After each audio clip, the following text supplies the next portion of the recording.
Another important part relating to blockade and contraband is the very doctrine of continuous voice. So, the very doctrine of continuous voice was developed out of the rule of war of 1756, and it was a legal conception formulated to prevent evasion of that limitation on neutral trade, which became known as the rule of the War of 1756. This rule declared that neutrals may not engage in time of war in a trade not open to them in time of peace. So the very doctrine of continuous voyage involves the carriage of goods in the first instance to a neutral port and then to some hostile destination as being for certain purposes, and only by one transportation. So, in a continuous voyage, the neutral vessels set to evade capture of contraband goods by breaking their voyage into two parts. So, carrying contraband of war to enemy country or enemy destination, starting from a neutral port to land their cargo to their destination, and sometimes to avoid the interception of the vessels, may be reload in the fast port and try to reach the belligerent port. So the very transportation, even though single, it is divided into two parts. First to reach a neutral port, then again it would be reload in the second voyage to reach the belligerent port, and it carrying the contrabands, even though the ship belonged to a neutral state. So, as it is in destiny, in the destination of a single transportation, it is so called as doctrine of continuous voice. Sometimes also to evade blockade ships would take to neutral port adjoining the blockade coast and would try to receive the goods to the blockade port from that neutral port. So this is another type of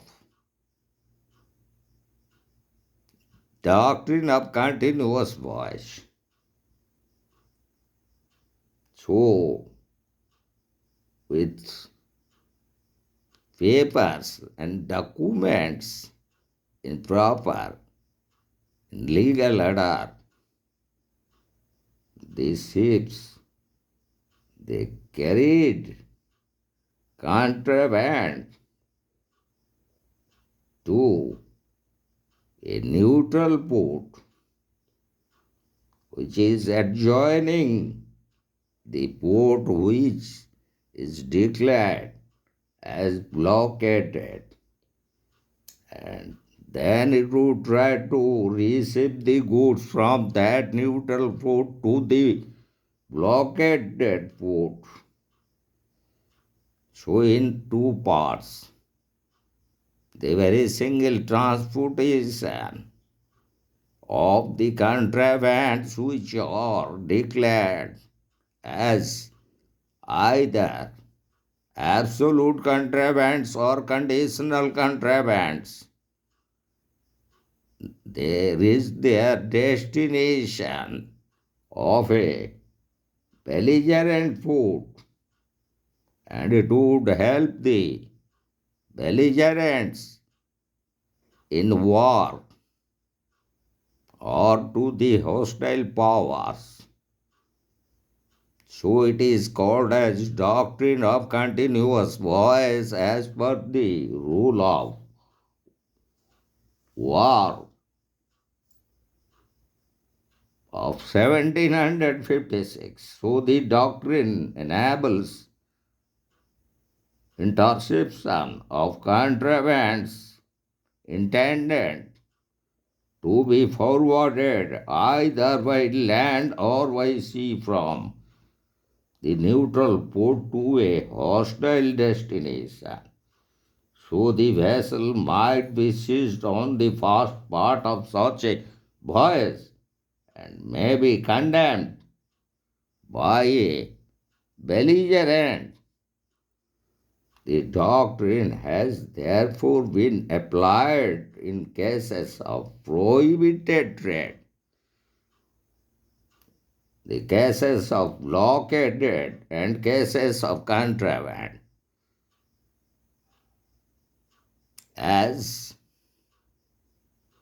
it relates to, in particular, all those declared as absolute contrabands or conditional contrabands, which would help the hostile powers or those belligerent powers involved in a war. So it is prohibited, and such trade which is prohibited even during declaration and notification of blockade zone, it avoids seizure by the blockaded state. But as per the rule of War of 1756, all such trades are prohibited and it could be seized and condemned. So, in that case, we have to discuss certain important developments in relation to blockade. So, during the Crimea War, as per the unratified London Declaration of 1908 and 9, the French prize courts condemned and seized those ships and vessels involved in continuous voyage. And in the same way, the United States Supreme Court during the American Civil War in 1856 also applied the very doctrine of continuous voice. And in the same way, Great Britain accepted and applied the doctrine of continuous voice during its war with South Africa. But the rest of the continent of Europe did not accept this doctrine of continuous voice. Application of this doctrine in cases of absolute contraband and conditional contrabands are mostly applied by the blockaded states or by the belligerent or hostile powers. And if the ship is on her way to a non blockaded port, then it cannot be seized for breach of blockade. As already under blockade, we have discussed the breach of blockade and the laws governing the violation of blockade. So, any ship under continuous voyage, if it is on her way to a non-blockaded port, then it cannot be seized for breach of blockade. So, in that connection, we would like to discuss some important leading cases relating to blockade, and in that connection, would like to discuss the first important leading case, and that is the Maria case, and where Lord Stowell explained the principle of continuous voyage in the following words. It is an inherent settled principle that the mere touching at any port without importing the cargo into the common stock of the country will not alter the nature of the voyage, which continues the same in all respects and must be considered as a voyage to the country to which the vessel is actually going for the purpose of delivering the cargo at the ultimate port. And in another important leading case, that is the Bermuda case, where it was captured on a voyage from England to Nassau, and interposed neutral destination was held insufficient to exonerate the ship, and the liability to arrest was held to attach to the first section of the voyage and to the last end, even although the last section was to be performed by another vessel. And in that connection, we would like to discuss another important leading case, and that is Springbok case. And the Supreme Court of United States of America condemned the cargo of a British vessel captured en route to Nassau because the character of the cargo left no room for doubt that its true destination was a blockaded port. So, the Supreme Court of United States of America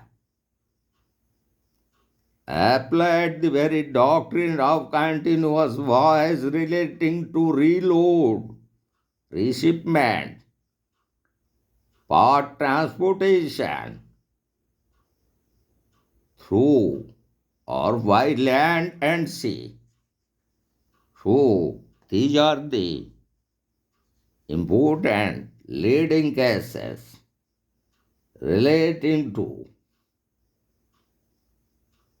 the doctrine of continuous voice.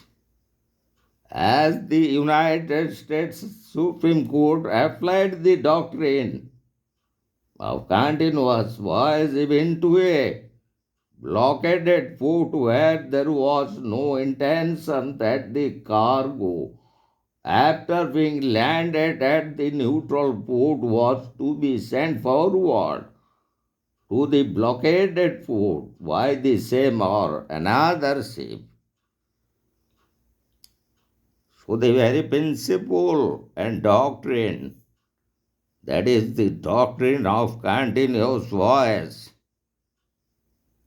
as it could be applied in cases of prohibited trade, cases of blockade, and also in cases of contraband, as the very rule of the war 1756 discussed shortly after enabled the belligerents to prohibit neutrals from carrying on a trade close to them in time of peace. As regards the application of the doctrine to blockade, it permitted the cargo to be captured at any stage of the voyage if the same was destined to be carried through blockade. The doctrine was applied to blockade, so also with respect to contraband. Article 39 of the Declaration of London of 1908 and 9 provided that absolute contraband was liable to be captured if destined to territory belonging to or occupied by the enemy or to his armed forces. It being immaterial whether the carriage of the goods was direct or entailed to transshipment or even a subsequent transport by land. So, the very doctrine of continuous voyage and how it relates to the laws of blockade and its relation with absolute contraband as per the provisions of Article 39 of the London Naval Conference Declaration of 1908 and 9. All that comes under the doctrine of continuous voice, including those important leading cases, the Maria case, the Bermuda case, the Springbok case of where United States American Supreme Court applied the very doctrine of continuous voice, and in the previous instances the French prize courts applied the very doctrine of continuous voice during the Crimea War with Russia. Also, it was applied during the American Civil Wars in 1860s. Even Great Britain applied the very doctrine of continuous voice during its war with South Africa, or the South African War. So we have completed our lecture on doctrine of continuous voice vis-a-vis the laws of blockade, and also in relation to contraband.